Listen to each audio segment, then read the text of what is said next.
Remittance যোদ্ধাদের বিমানবন্দরে VIP সুবিধা দেওয়া হবে বলে জানিয়েছেন প্রবাসী কল্যাণ ও বৈদেশিক কর্মসংস্থান মন্ত্রণালয়ের উপদেষ্টা অধ্যাপক আসিফ নজরুল।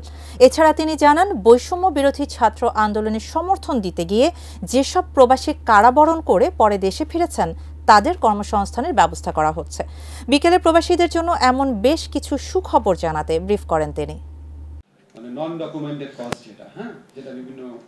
দায়িত্ব নেয়ার মাসখানেক পর প্রবাসীদের জন্য বেশ কিছু সুযোগ সুবিধার দ্বার উন্মোচনের খবর জানাতে গণমাধ্যম কর্মীদের ব্রিফ করেন প্রবাসী কল্যাণ ও বৈদেশিক কর্মসংস্থান মন্ত্রণালয়ের উপদেষ্টা অধ্যাপক আসিফ নজরুল।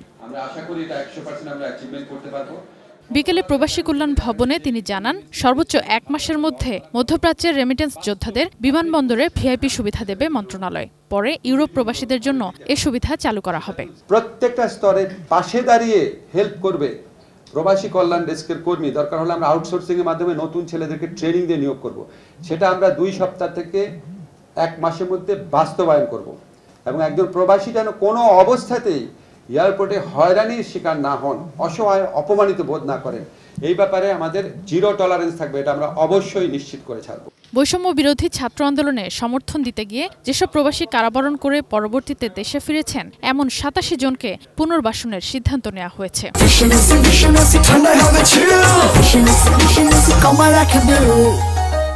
আমাদের মন্ত্রণালয়ের মাধ্যমে তাদেরকে কর্মসংস্থান মানে চাকরি হোক, ব্যবসার উদ্যোগ হোক, সেটার ব্যবস্থা করব। এমনও আমরা চিন্তা করেছি যে ওনাদেরকে আমরা একটা সিড মানি দিয়ে আমাদের প্রবাসী কল্যাণ ব্যাংক থেকে যদি করার স্কোপ থাকে, আমরা ওনাদের উদ্যোক্তা হওয়ার যদি ওনাদের ইচ্ছা থাকে, সেখানেও আমরা ওনাদেরকে সহযোগিতা করব। ডক্টর আসিফ নজরুল জানান, প্রবাসীদের বিদেশে পাঠানোয় ভোগান্তি কমাতে এখন থেকে আর মন্ত্রণালয়ের অনুমোদন নিতে হবে না। এখন থেকে 2টা জায়গায় অনুমোদন নিতে হবে। তো 3টা জায়গার পরিবর্তে যখন 2টা জায়গায় অনুমোদন নিতে হবে, তাহলে প্রবাসীদের এই বিদেশে যাওয়ার ক্ষেত্রে অনুমোদন প্রক্রিয়া যে ভোগান্তি, সেটা আমাদের হিসাব মতে অনেক কমবে এবং 15 থেকে 30 দিন সময় কমে যাবে। বিদেশ গমনেচ্ছুদের দালালদের খপ্পর থেকে বাঁচাতে সাব এজেন্টদের নিবন্ধন করানো হবে জানিয়ে বলেন, রিক্রুটিং এজেন্সিদের মধ্যে রেটিং করা হবে। আমাদের মূল অবজেক্টিভ হচ্ছে যেই টাকাটা ওনাদেরকে বৈধভাবে দিতে হয় তার বাইরে যেন 1 টাকাও দিতে না হয়। কিন্তু আমাদের তো কোনো ম্যাজিক ফর্মুলা নাই, আমরা আস্তে আস্তে আগাবো। যতদিন যাবে তত এই কষ্টটা কমে আসবে, এই লক্ষ্যে আমরা কাজ করব। এছাড়া মালয়েশিয়ার শ্রমবাজারের জট দ্রুত খোলার আশা প্রকাশ করেন ডক্টর আসিফ নজরুল। এটা তো আন্তর্জাতিক বাজারে স্থগিত থাকলে। Sadia Afroz, ATN news, Dhaka.